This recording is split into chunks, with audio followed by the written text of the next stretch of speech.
Pemerintah pusat resmi menghapus cuti bersama serta melarang aparatur sipil negara ASN cuti memanfaatkan momen Natal dan Tahun Baru untuk mengantisipasi lonjakan kasus COVID-19 di akhir tahun.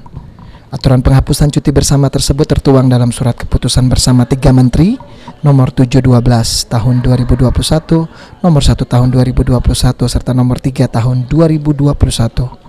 Menindaklanjuti aturan tersebut, Wakil Wali Kota Palembang Fitrianti Agustinda memastikan akan mengikuti aturan dari pemerintah pusat terkait cuti bersama serta larangan cuti untuk ASN pada Natal dan Tahun Baru ini. Selain itu, Pemkot Palembang juga mengejar target capaian vaksinasi 100% tahun ini dengan menerapkan aplikasi Peduli Lindungi setiap pelayanan dan perkantoran di Kota Palembang. Peduli Lindungi ya, setidaknya itu juga membatasi gerak masyarakat yang sudah betul-betul mendapatkan vaksin, yang sudah betul-betul aman, baru bisa beraktivitas. Yang belum mendapatkan vaksin dan sebagainya, segera kita himbau untuk mendatangi balai-balai kesehatan.